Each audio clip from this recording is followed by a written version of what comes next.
이번 주 탄핵 심판 10번째 변론의 증인으로 채택된 한덕수 국무총리는 계엄 선포 절차에 흠결이 있다고 밝혀온 만큼 이번에도 같은 증언을 할지 주목되는데요. 헌재에 두 번째 출석하게 된 홍장원 전 차장은 자신이 했던 증언을 다시 확인할 것으로 예상됩니다. 김영수 기자입니다. 비상계엄 선포 당시 국무위원 가운데 윤석열 대통령 탄핵 심판정에 나온 건 모두 2명. 김용현, 이상민 전 장관은 계엄 선포는 정상적인 국무회의 절차를 거쳐 이루어졌다고 주장했습니다. 이번 국무회의처럼 실질적으로 국무위원들끼리 열띤 토론이나 의사전달이 있었던 것은 처음이었고요. 윤 대통령 역시 절차적 정당성을 갖췄다며 이런 표현까지 썼습니다. 도대체 국무위원이 대통령실에 그러면 뭐 간담회 하러 오거나 뭐 놀러 왔다는 것은 말이 안 되는 얘기입니다. 다수 국무위원과 다른 입장인데 한덕수 국무총리는 계엄에 반대하기 위해 회의 소집을 건의했다며 당시 과정이 정상적이지 않았다고 말했습니다. 여러 가지 절차상의 흠결이라든지 실체적 흠결이라든지 이런 것들로 봤을 때는 그것은 정상적인 것은 아니었다. 10차 변론 증인 때에서는 한 총리가 윤 대통령 앞에서 이전과 같은 증언을 할지 관심입니다. 대통령 측은 방어 논리를 만드는 동시에 탄핵소추안이나 특검법 발의 같은 야당의 독주를 부각하며 비상계엄의 정당성을 주장할 전망입니다. 정치인 체포명단 매부를 공개하며 탄핵 심판에서 집중 조명된 홍장원 전 국정원 1차장도 다시 한번 헌재에 출석합니다. 홍 전 차장은 최근 언론과 접촉면을 늘리며 나홀로 여론전에 나선 상황. 조태용 국정원장이 자신의 메모와 증언의 신빙성에 의문을 제기했기 때문인데 두 번째 증인신문에서 논란의 종지부를 찍을 수 있을지 주목됩니다. YTN 김영수입니다. 윤석열 대통령 측이 20일로 지정된 10차 변론 기일을 변경해달라고 신청한 가운데 헌법재판소가 받아들일지 여부를 검토하고 있습니다. 헌재 관계자는 YTN과 통화에서 대통령 측이 기일 변경을 신청한 뒤 재판관들의 평의가 있었지만 결과를 통보받지 못했다고 밝혔습니다. 재판부 평의 결과가 오는 18일로 예정된 9차 기일 전에 공지될 수도 있지만 변론 과정에서 재판부가 직접 공개할 가능성도 있습니다. 탄핵 심판에 나온 윤석열 대통령은 비상계엄 선포로 인한 파장은 축소하면서도 그 배경을 정당화하려는 데 집중했습니다. 변론이 막바지에 접어들었다는 분석이 나오는 가운데 그간에 윤 대통령이 어떤 발언들을 했는지 이경국 기자가 정리했습니다. 윤석열 대통령은 탄핵 심판 3차 변론 기일부터 직접 출석했습니다. 계엄 뒤 담화를 통해 책임을 피하지 않겠다고 했던 것과 달리 이어진 변론에선 계엄의 의미와 파장을 축소하는 데 주력하는 모습이었습니다. 경고성, 빨리 끝난 계엄이었음을 강조했고 포고령도 상징적인 것에 불과했다고 주장했습니다. 그런 어떤 상징적이라는 측면에서 집행 가능성도 없는 거지만 뭐 그냥 놔둡시다라고 말씀을 드리고 그냥 놔뒀는데 5차 변론 기일에선 아무 일도 일어나지 않았다는 발언도 나왔는데 국회 측은 강하게 반발했습니다. 실제 아무런 일도 일어나지 않았는데 어떤 호수 위에 떠 있는 달 그림자 같은 거를 쫓아가는 그런 느낌을 좀 많이 받았고요. 아무 일도 일어나지 않았으면 오늘의 헌법재판소의 이 심판, 이 법정이 없었을 것입니다. 윤 대통령은 계엄을 선포한 배경은 거듭 강조했습니다.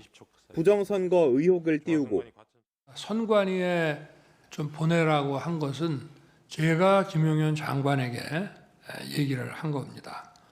어떤 것들이 있고 어떻게 이것이 가동되고 있는지를 스크린을 하라. 야당을 향해서도 날을 세웠습니다. 이 문명 국가에서 도대체 현대사에서 볼 수 없는 이런 줄탄핵이라고 하는 것은 이거는 대단히 악의적인 거고 늘 거부권이란 말로 돌려보내드리고 싶습니다. 역대 대통령이 상상할 수 없을 정도의 거부권을 행사했습니다. 윤 대통령은 불리한 증언을 한 홍장원 전 국정원 1차장, 곽종근 전 특수전사령관에 대해 탄핵 공작이라며 비판하기도 했습니다. YTN 이경국입니다. 광주 금남로에서 윤석열 대통령의 탄핵 찬반 집회가 열렸습니다. 집회 시간은 다소 다르지만 100여 미터 떨어진 곳에서 양측의 집회가 진행됐는데요. 수만 명의 인파가 몰리면서 경찰도 1,500여 명을 투입해 안전관리에 집중했습니다. 오선열 기자입니다. 1980년 5월 민주주의를 외친 시민들이 계엄군의 총칼에 쓰러져간 광주 금남로가 인파로 가득합니다. 금남로 공원 일대에 모인 시민들은 윤석열 대통령 탄핵 반대를 요구하는 목소리를 높였습니다. 집회 신고 인원만 10,000명으로 광주에서 진행된 보수 성향 집회 가운데 가장 많습니다. 연사로 참석한 한국사 강사 전한길 씨는 구속된 대통령의 석방을 강하게 촉구했습니다.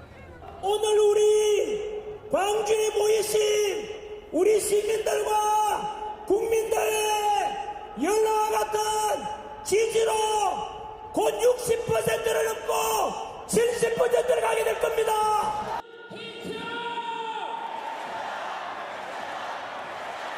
광주 시민단체는 집회 전부터 5.18 민주광장에서 먹거리 부스 등을 운영하며 결집을 호소했습니다. 탄핵 촉구 총궐기대회는 경찰 버스벽을 두고 반대 집회 장소와 불과 100여 미터 떨어진 곳에서 열렸습니다. 매주 탄핵 찬성 집회를 이어온 시민들은 하루빨리 대통령 탄핵이 이뤄져야 한다고 목소리를 높였습니다. 실제로 우리 민초들은 국가로부터 받은 게 없음에도 국가가 위기에 닥치면 목숨을 걸고 국가를 위기에서 구하려는 아름다운 DNA가 있고 그 DNA 중심은 호남입니다. 금남로 1가부터 5가까지 600여 미터 도로는 하루 내내 집회 인원으로 가득 차면서 긴장감이 맴돌았습니다. 금남로 차 없는 거리 양쪽에서 대통령 탄핵 찬반 집회가 열리면서 5.18 민주화 운동의 상징인 금남로가 두 쪽으로 나눠졌습니다. 집회가 열리는 동안 일부 인원끼리 고성이 오가기도 했지만 경찰이 금남로와 집회 길목마다 안전관리 인력 1,500여 명을 동원하면서 다행히 큰 충돌은 일어나지 않았습니다. YTN 오선열입니다. 한편 서울 도심에서도 윤석열 대통령 탄핵 찬반 집회가 열렸습니다. 집회와 행진으로 광화문 일대는 교통혼잡이 빚어졌습니다. 서울대에서도 탄핵 찬반 집회가 열렸습니다. 한상욱 기자입니다. 주말 오후 서울 도심이 대통령 탄핵을 찬성하는 쪽과 반대하는 쪽 인파로 가득 찼습니다. 윤석열 즉각 퇴진, 사회 대개혁 비상행동은 동십자각에서 탄핵 찬성 집회를 열었습니다.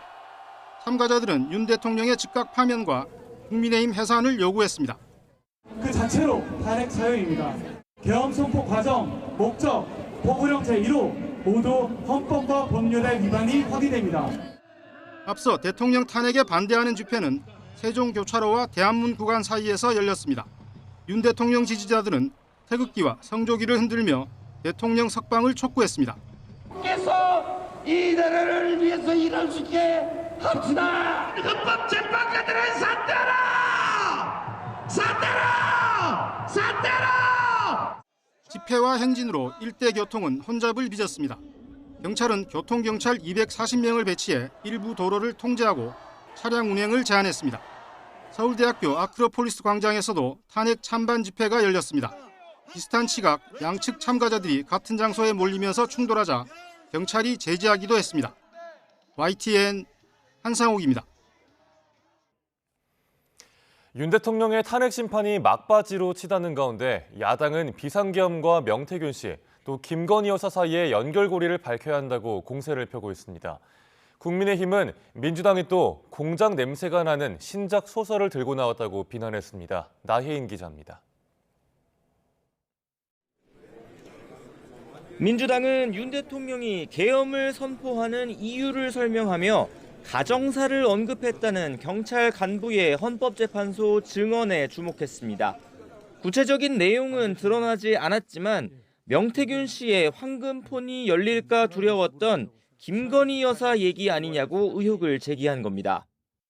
특검이라든지 이런 부분하고는 전혀 관련이 없는 부분들입니다. 관련은 지극히 개인적인 대통령님 지극히 개인적인 부분이라고 저는 그 당시 느낌을 받았습니다. 김 여사가 계엄 직전 조태용 국정원장에게 보낸 문자 내용도 밝혀야 한다며 명태균 게이트와 계엄 사이 연관성을 특검으로 수사하자고 주장했습니다. 명태균 게이트를 막으려고 장림무사 윤석열이 비상계엄을 선포한 것이라면 김건희가 개입되어 있지 않겠습니까? 국민의힘은 민주당이 신작 소설을 쓰고 있다고 맞받았습니다. 윤 대통령이 헌재에서 주장한 내란 공작 의혹이 증폭되자 급하게 명 씨로 주제를 바꿔 선동에 나섰다는 겁니다. 거대 야당이 여권 인사들을 향한 폭로성 발언을 이어간다는 이유로 명 씨 입만 바라보고 있다며 이번에도 공작 냄새가 진동한다고 주장했습니다. 명태균을 이용해 국민의힘을 공격한다고 정신승리 중이겠지만 실상은 민주당이 명 씨에게 놀아나는 중입니다. 아버지가 이재명 대표라는 건 알고 있었는데 이제 명태균이란 상황이 등장했나 봅니다. 여론전을 이어가는 민주당은 애초 오는 20일 처리하려던 명태균 특검법 본회의 표결 시점을 늦추는 방안도 검토 중입니다. 윤 대통령 탄핵이 인용되면 최상목 권한대행이 더는 거부권을 행사할 수 없을 거라고 기대하는 건데 조기 대선을 노린 정략 특검이란 여당 반발 역시 갈수록 거세질 것으로 보입니다. YTN 나인입니다. 여야 모두 조기 대선 가능성을 주시하는 가운데 사실상 유력 주자들의 대권 물밑 경쟁이 본격화하는 기류입니다. 이에 따라 각 진영 내의 통합 문제도 서서히 수면 위로 떠오르면서 여당 내 친한계와 야당 내 친문계로 시선이 쏠리고 있습니다. 임성재 기자입니다. 국민의힘 내 친한동훈계 모임인 언더73, 한 전 대표 사퇴 50여일 만에 공식 행보에 나서며 점차 보폭을 넓히고 있습니다.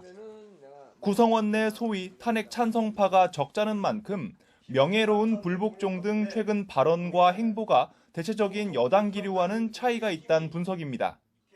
탄핵 가결에 앞장섰던 것은 제 인생에서 가장 소중하고 또 가장 자부심으로 남는 시간을 100번, 1000번 돌린다 하더라도 당연히 할 수밖에 없는 그런 선택이라고 생각합니다. 당 주류는 불편한 시선을 거둘 수 없을 것으로 보이는데 한 전 대표의 재등판 시점과 맞물려 이들 세력 규모를 주시하는 분위기도 엿보입니다. 조기 대선 가능성 속 중도층 공략을 위해선 언젠간 끌어안아야 할 대상이 될 수도 있기 때문입니다. 정말 마음에 드는 사람들끼리만 모이고 생각이 다른 사람들을 배척을 하면 그거야말로 이재명 대통령 만들어주기 하는 그 방법인 겁니다. 당장 야권의 명태균 특검법의 친한계의 움직임, 즉 이탈표 가능성을 긴장감 있게 바라보는 시각이 적잖은 것도 같은 맥락으로 읽힙니다. 민주당 역시 친문계 끌어안기 등 당내 통합이 큰 숙제인 건 마찬가지입니다. 이재명 대표가 당 1극 체제를 비판해온 김경수 전 경남도지사와 전격 회동한 것도 이와 무관치 않아 보입니다. 하지만 통합이란 성과를 거두기까진 아직 시간이 필요하다는 평가가 적지 않은데 다른 목소리를 용납하지 않는 당내 분위기를 극복해야 한다는 김 전 지사의 뼈 있는 말이 이를 방증한다는 분석입니다. 이재명 대표께서도 다양성은 정당의 본질이자 생명이라고 말씀하신 바 있습니다. 다양성을 구현할 수 있는 그런 정당 시스템, 정당 민주주의를 만들어야 된다고 생각합니다. 특히 내란에 집중해야 할 때란 이 대표 입장과 달리 당내 비명계를 중심으로 커져가는 개헌 요구에 어떤 해법을 내놓을지가 통합의 첫 관문이 될 거란 관측도 나옵니다. 중량감 있는 인사들의 연이은 목소리에 기존 태도만 고수하는 건 스스로에게도 부담이 될 수밖에 없는 탓입니다. 이번 기회에 개헌 논의를 시작을 해서 적절한 시점에 완료를 하자는 이런 이야기들은 이제 이 대표도 국가 지도자가 되겠다 그러면 약속을 해야죠. 지난 대선에서 불과 0.7%포인트 차이로 당락이 좌우된 만큼 각 진영 내 단일 대우 구축은 기본 중 기본이란 공감대는 깔려있는 분위기입니다. 결국 조기 대선 현실화 시 비주류 끌어안기가 화두가 될 거란 분석인데 여야 모두 그 과정이 녹록지만은 않을 거란 전망이 많습니다. YTN 임성재입니다. 국민의힘은 더불어민주당 이재명 대표가 세금 때문에 집 팔고 떠나지 않게 하겠다며 상속세 개편 추진 의지를 밝힌 것과 관련해 이 대표에게 필요한 건 화려한 주장이나 정치적 수사가 아닌 최소한의 신뢰성 회복이라고 비판했습니다. 신동욱 수석 대변인은 논평에서 이 대표가 흥묘백묘론을 내세워 반도체 사업 근로자 주 52시간 근로 예외 수용, 전 국민 25만 원 지원금 철회 등을 시사했지만 현실화된 건 없다며 이같이 밝혔습니다. 이어 본인의 사법 리스크 때문에 마음이 급한 건 알겠지만 거짓말을 모국어처럼 쓰는 거짓말 네이티브 스피커의 말을 믿는 국민이 누가 있겠느냐고 지적했습니다. 민주당 이재명 대표는 상속세 공제한도 상향 관련 자신의 주장에 대한 국민의힘의 비판을 두고 여당이 동의하면 다음 주라도 개정해 시행할 수 있다며 조속한 처리를 촉구했습니다. 이 대표는 SNS를 통해 상속세 공제한도 상향은 국민의힘이 초고액 자산가 상속세율 인하를 주장하며 개정을 막아 못하는 거라며 이같이 주장했습니다. 이어 집권 여당이 저급한 비방과 헌정 파괴 동조를 하니 나라 살림이 제대로 될 리 없다며 18억 원까지는 집 팔지 않고 상속받을 수 있게 하자는 건 거짓말이 아니고 공개 토론도 환영한다고 덧붙였습니다. 국가인권위원회가 의결한 윤석열 대통령 방어권 보장 안건을 둘러싼 후폭풍이 거셉니다. 인권위가 권력자를 옹호한다며 설립 취지가 훼손됐다는 비판이 나오는 가운데 이번 주 최종 결정문이 공개되며 논란이 이어질 걸로 보입니다. 윤태인 기자가 보도합니다. 윤 대통령 방어권 보장 안건 의결 이후 인권위 혼란은 계속되고 있습니다. 계엄 선포는 고도의 통칭이라는 등의 주장이 담겨 반발을 불렀는데 이후 논의된 안건에 헌재 재판이 비정상적이고 결론을 내린 채 요식행위로 재판한다는 의심을 불러일으키기 충분하다거나 윤 대통령 등 계엄 선포 관련 피고인들을 유죄로 단정해 신체 자유를 박탈해선 안 된다며 보석을 허가해야 한다는 등의 내용이 추가로 담긴 것으로 알려져 논란이 계속됐습니다. 안건이 일부 수정 의결된 뒤 인권위 내부에서도 국민이 아닌 권력자를 옹호한다는 비판이 터져나왔습니다. 수사기관이 불러도 출석하지 않고 일반적인 국민들의 눈높이에 봐서는 감히 할 수 없는 최대한의 방어권을 지금 행사하고 있는 안건에 찬성하는 위원들은 윤 대통령 역시 인권이 있다는 입장을 거듭 주장하는 가운데 대한민국 국민은 누구나가 불구속 수사, 불구속 재판 받고 방어권을 행사할 권한이 있어요. 중대범죄라도 마찬가지예요. 한편에서는 인권위 설립 취지가 훼손돼 존재 가치를 상실했다는 비판이 나왔습니다. 인권위가 지키고자 하는 것이 정치와 권력을 가진 강자들만의 인권인가? 그렇다면 인권위는 설립의 목적도 역할도 모두 상실하였다. 인권위는 안건에 반대하는 위원들의 의견까지 담아 이번 주 중 최종 결정문을 공개할 것으로 보이는데 이를 둘러싼 후폭풍이 계속될 것으로 보입니다. YTN 윤태인입니다. 계엄과 탄핵 정국을 거치며 수사기관과 사법기관 등에 대한 흉악범죄를 예고하는 글이 온라인에 잇따라 등장해 우려를 낳고 있습니다. 재발 방지를 위해서 엄격한 처벌 선례를 남겨야 한다는 지적이 나옵니다. 배민혁 기자입니다. 서부지법 폭동 사태와 관련해 경찰은 수십 명을 구속하고 가담자들을 추적하며 수사를 이어가고 있습니다. 그런데 지금도 온라인상에는 이런 폭력 사태를 부추기는 듯한 게시물이 계속 올라오고 있습니다. 인터넷 커뮤니티에 헌법재판소 도면과 함께 야구방망이 등을 준비했다는 등 헌재 난동을 암시하는 글이 잇따라 등장해 경찰이 수사에 나섰습니다. 인권위의 윤 대통령 방어권 보장안건 심의를 앞두고는 반대 측을 막아야 한다며 거물 도면을 게시하고 지지자들의 집결을 촉구하기도 했습니다. 윤 대통령 구속영장을 발부한 판사를 협박하는 글을 인터넷 게시판에 올리는 경우도 잇따랐습니다.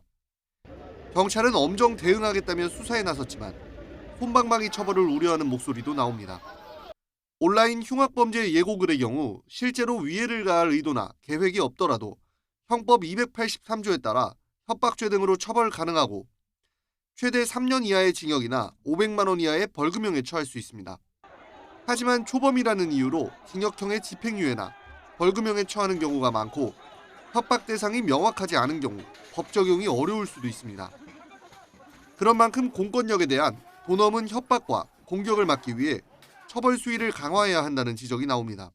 이렇게 뭐 재판관이라든지 아니면 공공기관을 이렇게 뭐 사실상 테러 예를 예고하는 이런 글 같은 경우가 없었어요. 뭐 이런 공공기관에 대해서 이 테러를 사실상 예고하는 이런 글 같은 경우에 대해서는 좀 선례를 남긴다는 차원에서라도 엄정한 대처가 필요할 것 같고, 이를 통해 공권력에 대한 협박 예고글을 올리는 것만으로도 무거운 처벌을 받을 수 있다는 인식을 심어주는 게 중요하다고 전문가들은 강조합니다. YTN 배민혁입니다. 주한 중국 대사관은 윤석열 대통령 지지자의 대사관 난입 시도에 대한 우려와 함께 유감의 뜻을 우리 정부에 전달했습니다. 주한 중국 대사관 관계자는 이번 사건이 발생한 것에 대해 우려하고 유감을 표한다며 이를 한국 정부에 전달했다고 덧붙였습니다. 이와 함께 한국 경찰이 현장에서 대응했고 해당 사건을 조사하는 것으로 알고 있다면서 조사 결과 통보를 기다리겠다고 말했습니다. 네, 어제에 이어 오늘도 날씨가 온화한 가운데 미세먼지가 나쁨 단계를 보이겠습니다. 오늘 전국의 낮 최고 기온은 평년보다 3도에서 5도 정도 높은 7도에서 15도 정도로 예상됩니다. 오전에는 대기가 정체하면서 국내에서 발생한 미세먼지와 또 어제부터 남아있던 미세먼지가 축적돼 전국 대부분 지역에서 미세먼지 농도가 나쁨 수준일 것으로 예상됩니다. 오후 들어서 국외에서도 미세먼지가 유입되며 대기질이 더 안 좋아질 것으로 보입니다. 기온이 크게 올라 모처럼 초봄처럼 온화한 날씨가 이어지고 있습니다. 그런데 이번 주 또다시 강추위가 찾아온다고 하는데요. 전문가들은 계절이 봄으로 바뀌는 과정에서 롤러코스터 같은 날씨가 주기적으로 나타날 것으로 보고 있습니다. 정혜윤 기자입니다. 동장군이 물러나고 계절의 시계가 빠르게 봄을 향해 가고 있습니다. 주말에 이어 휴일까지 서울 등 내륙 낮 기온은 영상 10도 안팎까지 오르며 예년보다 포근한 날씨가 이어집니다. 3월 중순에 해당하는 초봄 날씨입니다. 이동성 고기압이 지나면서 따뜻한 서풍 내지 남서풍이 유입되기 때문에 중부지방 낮 기온이 10도 안팎까지 크게 오르고 있습니다. 예년 기온을 5도가량 크게 웃도는 수준입니다. 하지만 이른 봄 날씨는 이번 주 절기 우수에 맞춰 심수를 부리는 봄 시샘 추위를 이기지 못하고 밀려날 것으로 보입니다. 찬 공기가 강해지며 대기 불안정으로 일부 내륙과 해안에서 눈비구름이 발달하겠고 주 중반에는 중부 내륙 기온이 영하 10도 가까이 떨어지며 막바지 강추위가 기승을 부리겠습니다. 이후 이달 말부터 3월 초까지는 예년보다 높은 기온을 보이며 계절이 빠르게 봄옷을 갈아입을 전망입니다. 초봄까지는 주기적으로 찬 공기가 내려와 꽃샘 추위가 찾아오는 등 기온 변화가 클 것으로 보입니다. 최근 전반적으로는 예년보다 높은 기온 분포를 보이고 있지만 주기적으로 찬 공기가 내려올 때마다 한두 차례씩 기온이 크게 떨어지고 있습니다. 이 때문에 상대적으로 더 춥고 적응하기 힘든 계절이 될 수 있습니다. 초봄까지는 이처럼 기온 변화가 클 수 있어 대비가 필요합니다. 이 때문에 기온 변화로 인한 낙석과 얼음 깨짐 등 해빙기 사고 위험이 커질 수 있어 우려됩니다. 또 대기가 점차 건조해지고 바람이 강해지면서 봄철 대형 산불이 날 가능성도 있는 만큼 대비가 필요합니다. YTN 정혜윤입니다. 네, 다음 소식입니다. 8살짜리 김하늘 양을 끔찍하게 살해한 대전 여교사가 우울증 탓에 범행을 저지른 게 아니냐는 의구심이 나오고 있습니다.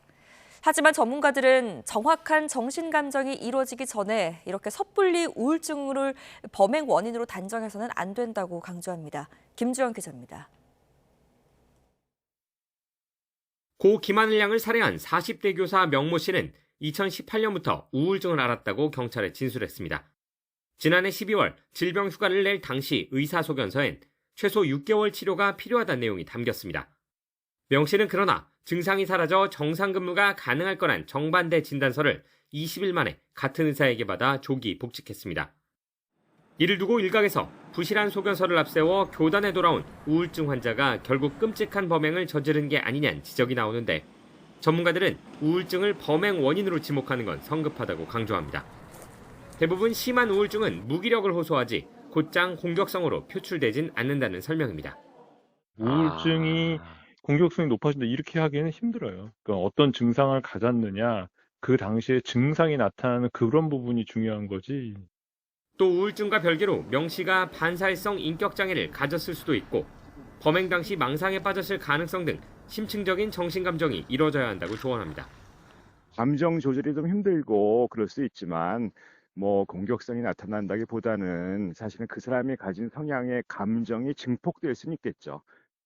이 때문에 대한의사협회는 우울증이 원인이라는 단편적인 인과관계로 결론 지어선 안 된다고 지적했고 나종호 미국 예일대 조교수도 우울증은 죄가 없다며 편견 없이 치료받을 수 있는 분위기를 만들어야 한다고 밝혔습니다.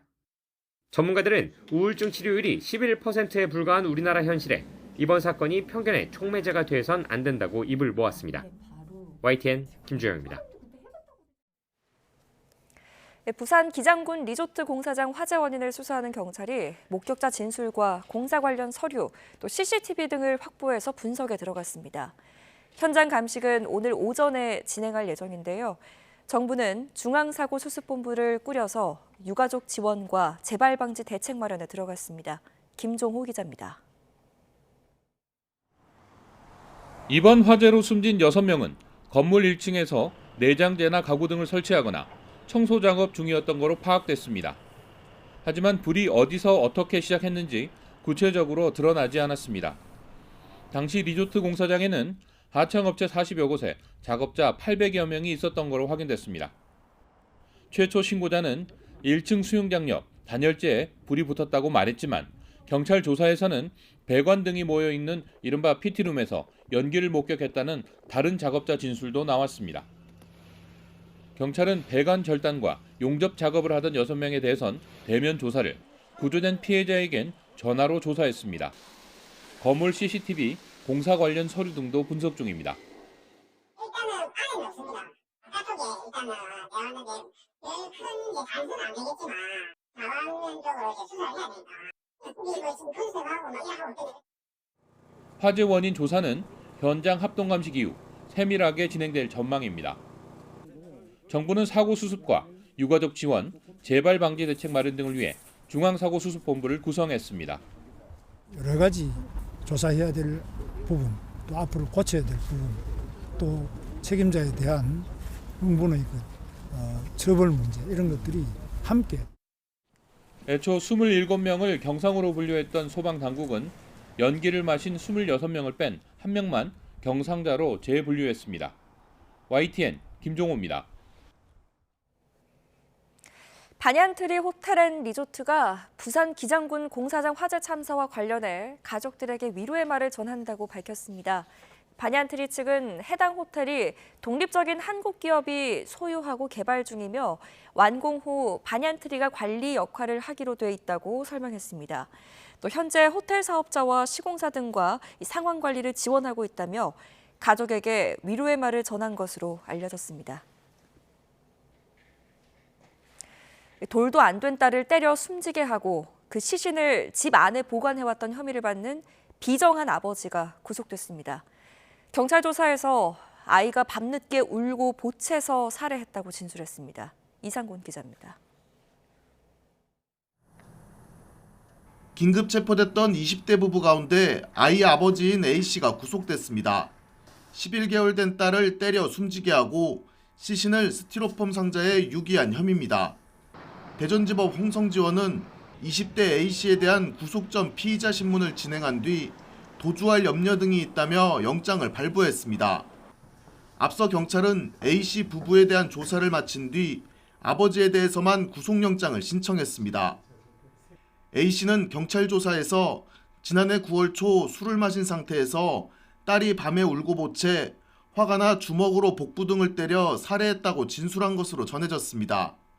시신을 베란다에 유기한 이유에 대해서는 범행이 발각되는 게 두려웠다고 말한 것으로 알려졌습니다. 경찰은 시신 유기 혐의를 받는 아이 어머니 B씨에 대해서는 불구속 수사하기로 하고 석방했습니다.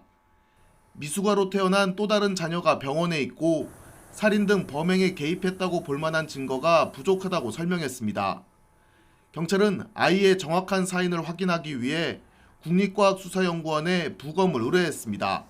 YTN 이상곤입니다. 필리핀에서 우리 교민이 괴한들에게 납치됐다가 6일 만에 무사히 풀려났습니다. 이 괴한들은 이민청에서 나왔다며 버젓이 집으로 찾아와 납치를 저지른 것으로 전해졌습니다. 홍선기 기자입니다. 한국인 여행객들도 많이 찾는 필리핀 클락에서 우리 교민이 납치된 건 현지 시간으로 일요일인 지난 9일 새벽 3시쯤. 필리핀 국가수사청과 이민청에서 나왔다며 버젓이 집으로 찾아온 10여 명이 갑자기 괴한으로 돌변했습니다. 이후 이 집에 사는 한국인 남성 한 명을 납치한 이들은 가족들에게 여러 차례 몸값을 요구해왔습니다. 그리고 엿새 만인 현지 시간 15일 오전 필리핀 경찰이 해당 교민의 신병을 안전하게 확보했다고 외교부가 밝혔습니다. 그러나 몸값 지불 여부나 납치범을 검거했는지 등 자세한 석방 경위는 전해지지 않았습니다. 다만 풀려난 교민의 건강 상태는 크게 문제가 없는 것으로 알려졌습니다. 우리 교민이 적지 않고 관광객도 많이 찾는 필리핀에서는 한국인들을 상대로 한 강력범죄가 끊이지 않고 있습니다. 최근 10년 동안 필리핀에서 살해된 한국인은 모두 38명으로 아시아 태평양 지역 국가에서 가장 많습니다. 한국인 살인 사건만 놓고 보면 인구가 훨씬 많은 중국보다도 8배 가까이 많을 정도로 압도적으로 발생 비율이 높습니다. 필리핀에서 최근 5년 동안 각종 사건 사고로 피해를 입은 한인은 약 3천여 명. 그러나 우리나라와 필리핀 정부 사이의 안전보장 등을 위해 체결한 협약은 한 건도 없는 상황이어서 보완이 시급하다는 지적입니다. YTN 홍성기입니다. 미국 트럼프 2기 정부 출범 이후 한미 외교장관이 처음으로 만나 북한의 완전한 비핵화와 한미 동맹 강화의 뜻을 모았습니다. 한미 현안으로 떠오른 관세 문제에 대해 조태열 장관은 긴밀한 협의에 의한 해결 의지를 강조했고 루비오 장관도 대화에 나가자고 밝혔습니다. 뮌헨에서 조수연 특파원이 보도합니다. 조태열 외교부 장관과 마코 루비오 미국 국무장관이 뮌헨 안보회의를 계기로 독일에서 만났습니다. 트럼프 대통령 취임 후 한미 간 첫 고위급 회담인데 예정 시간을 넘겨 40분간 진행됐습니다. 양측은 북한의 완전한 비핵화 목표를 견지하면서 대북 정책 수립과 이행 과정에서 긴밀히 공조하기로 했습니다. 러시아와 북한의 군사협력 관련 우려도 공유하고 계속 예의주시하기로 했습니다. 이번 한미 외교장관 회담은 특히 미국 새 정부 출범 후 한국 패싱이 우려됐던 북핵 문제와 관련해 완전한 비핵화라는 공동의 목표에 변화가 없음을 확인한 데 의미를 부여할 수 있습니다. 조 장관은 관심사안인 관세 적용 문제에 대해 한미 간 긴밀한 협의로 해결하자며 상호 이익이 되는 해법을 모색하자고 당부했습니다.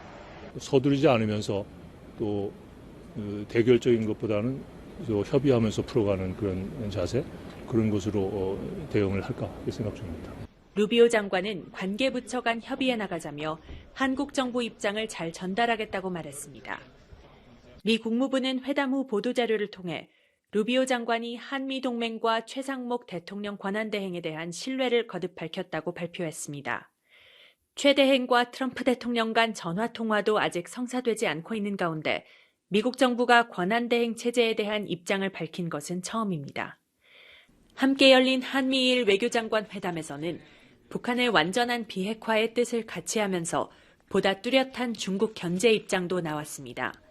세 나라는 타이완이 적절한 국제기구에 의미 있게 참여하는 것을 지지한다고 처음으로 표명해 중국의 반발이 예상됩니다. 뮌헨에서 YTN 조수연입니다. 주요 7개국 G7이 앞으로 러시아에 대한 제재를 우크라이나 휴전 협상과 연계하기로 했다고 로이터 통신이 보도했습니다. G7 외무장관들은 현지 시간 15일 독일 뮌헨 안보회의를 계기로 만난 뒤 이달 이후의 추가 제재는 러시아가 우크라이나 전쟁을 끝내기 위해 실질적인 노력을 기울이는지와 연계돼야 한다고 성명을 통해 밝혔습니다. 또 지속 가능한 평화를 달성하기 위해 함께 노력하겠다며 전쟁이 재개되지 않도록 강력한 안전보장이 필요하다고 강조했습니다. 이스라엘이 레바논 무장정파인 헤즈볼라와 휴전에 합의할 당시 약속했던 철군 시한을 어긴 채 레바논 남부 전략 요충지에 군대를 계속 주둔하고 있다는 보도가 나왔습니다. 미국 월스트리트 저널은 헤즈볼라의 로켓 공격을 명분으로 이스라엘이 현재 레바논 남부 5개 고지대에 병력을 배치해놓고 있다고 보도했습니다.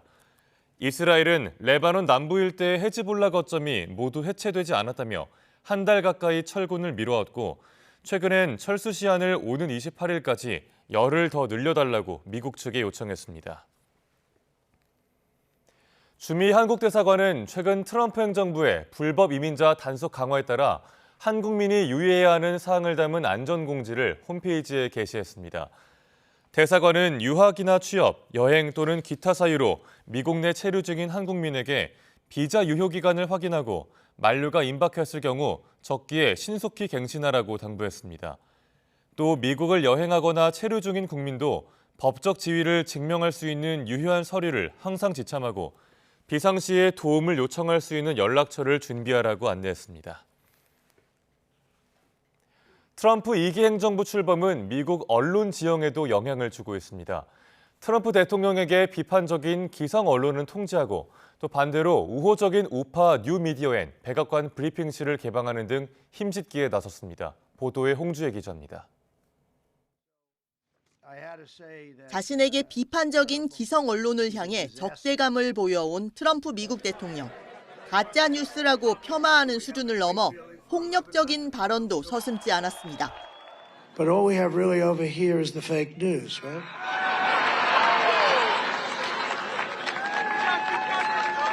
And to get me, somebody would have to shoot through the fake news. 2기 행정부 출범 직후 백악관 브리핑실에서 변화가 시작됐습니다. SNS 인플루언서나 유튜브 크리에이터 등 1인 미디어에도 백악관 출입 자격을 주겠다고 선언했습니다. AP통신 출입 기자가 첫 질문을 던지던 오랜 관행도 깨졌습니다. I will turn it over to questions, and we will begin with our new media members, Mike Allen from Axios, Matt Boyle from Breitbart. Mike, why don't you go ahead? 국방부는 언론사 순환 프로그램을 시행한다며 뉴욕타임스와 NBC, 공영라디오 NPR과 정치 전문 매체 폴리티코에 기자실에서 나가라고 통보했습니다. 빠진 자리를 메울 4곳은 타블로이드지와 인터넷 매체 등으로 대부분 친트럼프 성향으로 평가됩니다. 이런 가운데 트럼프 대통령의 며느리인 라라 트럼프는 폭스뉴스의 토요일 황금 시간대 시사 프로그램을 진행하기로 했습니다. 대표적 보수 매체에서 시아버지의 정책을 홍보하는 역할을 맡는 셈입니다. 아마존 창업자 베이조스가 소유한 워싱턴 포스트와 역시 억만장자가 사주인 LA타임스 등이 앞장서 정권의 눈치를 보는 것도 트럼프 대통령의 미디어 환경 재편 의지에 힘을 싣는 요소입니다. YTN 홍주혜입니다. 만약 우리 자동차에 대해 트럼프 대통령이 관세를 부과한다면 최악의 경우 현대기아차의 영업이익이 19% 낮아질 거란 전망이 나왔습니다. 수출 실적을 높여가던 자동차 산업의 피해는 불가피한데 우리 경제 전체에 끼치는 파장도 만만치 않을 걸로 보입니다. 오동권 기자가 보도합니다. 지난해 우리나라의 자동차 수출액은 약 708억 달러로 역대 두 번째 높은 수치였습니다. 이 중 대미 수출액은 절반에 달합니다. 한미 FTA로 유지되던 무관세가 종료된다면 자동차 산업은 큰 타격을 피할 수 없습니다. 특히 지난해 약 97만 대를 미국에 수출한 현대기아차는 큰 피해가 예상됩니다. 한 증권사 리포트에 따르면 관세 10% 부과 시 영업이익이 총 4조 3천억 원 줄어들 것으로 예측됐고 20%까지 부과된다면 최대 19%까지 줄어들 우려가 있다고 S&P는 전망했습니다. 지난해 약 41만 대를 미국으로 수출한 한국 GM도 마찬가지. 한국 공장에서 주로 생산되는 중소형 SUV의 미국 내 가격 경쟁력이 크게 악화할 것으로 보입니다. 관세 부과란 것이 미국 내 한국차의 경쟁력을 약화시키는 건 분명하기 때문에 수출이라든지 이런 데 타격을 입을 수 있다. 그리고 향후 현대기아차라든지 이런 자동차 공급망의 투자 자체가 미국으로 이전함으로써 국내 고용이라든지 국내 투자가 일부 위축되는. 우리 경제 전반에 끼치는 영향도 무시할 수 없습니다. 지난주 국책 연구기관인 KDI가 올해 우리 경제 성장률 전망치를 1.6%로 하향 조정했습니다. 당시 자동차나 반도체에 대한 트럼프 관세 정책을 반영하지 않은 수치라 전망치는 더 낮아질 수도 있습니다. 트럼프 동상 갈등이 더 격화되거나 그 전국 불안이 장기화된다면 저희가 말씀드린 1.6%보다 더 낮아진다는 의미로 받아들이시면 되겠습니다. 만약 트럼프 대통령이 반도체에 대한 고율의 관세 카드까지 꺼낸다면 우리 경제의 불확실성은 더욱 커질 것으로 보입니다. YTN 오동건입니다. 국내 주유소 기름값의 주간 평균 가격이 하락했습니다. 한국석유공사 유가정보 시스템 오픈넷에 따르면 2월 둘째 주 전국 주유소의 휘발유 평균 판매가는 리터당 1,730.9원으로 직전주보다 2.2원 내렸습니다. 경유 평균 판매 가격도 18주 만에 내려 직전주 대비 1.2원 낮은 1,596.6원으로 조사됐습니다. 대한석유협회 관계자는 국내 유가의 등락폭이 크지 않을 걸로 예측된다며 이번 주 기름값은 보합세를 보일 전망이라고 밝혔습니다. 전동 킥보드를 비롯해서 개인형 이동장치 이용자가 늘며 거리에 아무렇게나 놓인 모습도 흔히 볼 수가 있습니다. 그런데 울산시가 도로와 인도, 또 정류장 등에 방치되어 있는 이동장치는 즉시 견인하고 비용까지 물리기로 했습니다. JCN 울산중앙방송 라경훈 기자입니다. 인도 곳곳에 전동 킥보드가 무질서하게 세워져 있습니다. 누군가 사용한 뒤 내팽개치듯 쓰러져 있기도 합니다. 시각장애라든지 또 노약자, 또 다리가 좀 불편한 사람들은 지나가다가 바치가 넘어지는 식으로. 이로 인해 보행에 불편을 겪고 있다는 민원도 꾸준히 늘어나고 있습니다. 전동 킥보드를 비롯한 개인형 이동장치 PM은 인도에서 운전하거나 주차할 경우 불법으로 간주됩니다. 울산에서 운영하고 있는 PM은 5,400여 대. 원하는 장소에 자율적으로 반납하는 특성상 무단 방치에 대한 효과적인 제재가 어려운 상황입니다.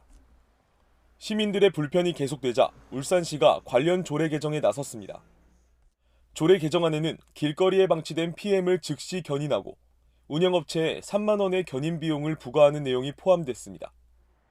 즉시 견인 구역으로는 차도와 보도, 버스 정류소와 택시 승강장 등입니다. 시는 앞으로 세부 견인 기준이 마련되면 각 구군별로 견인업체를 선정해 시행한다고 밝혔습니다. 무단 방치로 인한 시민들의 불편을 최소화하고 도심 내 미관을 개선하여 안전하고 편리한 개인형 이동장치 이용 문화를 정착하고자 합니다. 이 밖에도 견인제도 홍보와 교육 등 준비 기간을 거쳐 이르면 올 하반기부터 본격 견인에 들어간다는 계획입니다. JCN 뉴스 라경훈입니다. MZ세대가 문화산업에서 가장 큰 소비계층으로 자리 잡은 건 어제 오늘 일이 아닙니다. 출판 시장도 마찬가지인데요. 책을 읽고 사색하는 대상이 아니라 일종의 상품처럼 소비를 하면서 출판 시장에서 여러 가지 변화들을 만들어내고 있습니다. 박순표 기자가 취재했습니다. 한 대형 서점의 문구 코너입니다. 책을 포장하는 북커버는 물론 기억하고 싶은 문장을 표시하는 라벨, 책을 꾸미는 스티커 등을 찾는 젊은 독자가 부쩍 늘었습니다. 아예 자신만의 책을 만들도록 다양한 스티커를 끼워주는 한정판 도서까지 나왔습니다. 나만의 책 가방을 만드는 크라우드 펀딩은 3분 만에 완판이 될 정도로 인기입니다. 한정판으로 판매를 하고 있기 때문에 고객들이 자신만 가질 수 있는 상품이라고 생각하셔서 저희 펀딩을 통해서 많이들 찾아주신 것 같습니다. 실제로도 한 인터넷 도서 용품점에서는 나만의 책 꾸미기 상품이 1년 만에 2배가량 판매가 늘었습니다. 이처럼 책을 일종의 상품으로 보고 자신만의 상품을 갖고 싶어하는 MZ세대의 소비 성향은 출판 시장에서 다양한 변화를 불러오고 있습니다. 필사 열풍이 대표적입니다.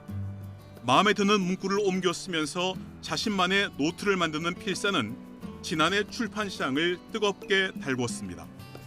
관련 서적만 200종 이상이 나왔고 어휘력과 합쳐진 필사책은 엄청난 판매를 기록했습니다. 이 필사랑 어휘력을 합친 책을 기획하게 됐고요. 그래서 판매도 실제로 40대 여성에서부터 판매가 되기 시작했고 그 이후로 30대에서 50대까지 판매가 확산이 되었습니다. 책이나 책 읽는 모습을 찍어 SNS에 올리는 텍스트힙도 마찬가지입니다. 자기 과시욕이 없지는 않지만 유명 연예인의 독서 모습 공개와 맞물려 MZ세대의 독서 문화를 대변하고 있습니다. SNS 때문에 책을 안 읽는다 이런 거라기보다는 멀티모달이라고 해서 다양한 수단을 가지고 책을 어떻게 요리조리 다양한 각도로 맛있게 혹은 유익하게 재미있게 볼 수 있는가 이런 부분을 이제 젊은 세대들이 좀 찾아냈다.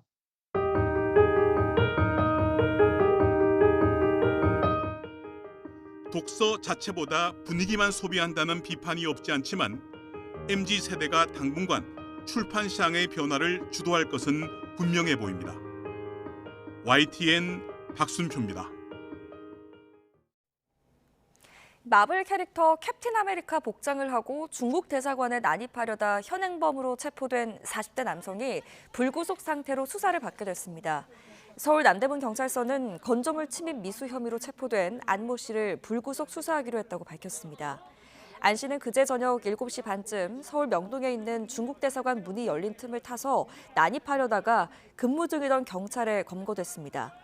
이후 안 씨는 자신의 SNS에서 현중 여론을 깨달아보라는 메시지를 전달하려 했다며 훈방 조치됐다고 주장했는데 경찰은 훈방이 아니라 범행 경위 등을 종합적으로 고려해서 불구속 상태로 수사하는 것이라고 설명했습니다. 경기 부천 원미경찰서는 살인과 사체 유기 혐의로 30대 남성 A씨를 검거해 조사하고 있습니다. A씨는 지난 13일 오전 경기 부천시에 있는 노래방에서 50대 여성을 살해하고 인천 서구에 있는 야산에 시신을 유기한 혐의를 받고 있습니다. 피해 여성과 연락이 되지 않는다는 신고를 받은 경찰은 서울 신림동에 있는 주점에서 A씨를 검거했습니다.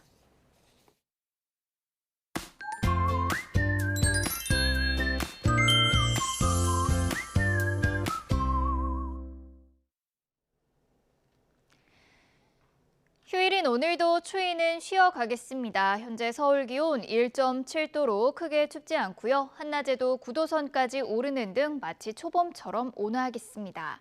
다만 이렇게 추위가 주춤하는 사이에 미세먼지가 기승인데요. 현재 수도권과 영서, 충북의 초미세먼지 농도는 나쁨 수준을 나타내고 있고요. 그 밖의 지역도 대기질이 점차 탁해지겠습니다. 외출 시에는 미세먼지용 마스크를 챙기시는 게 좋겠습니다. 오전까지 서해안을 중심으로는 안개가 짙게 끼겠고요. 동해안 지역은 대기가 묻혀 건조하겠습니다.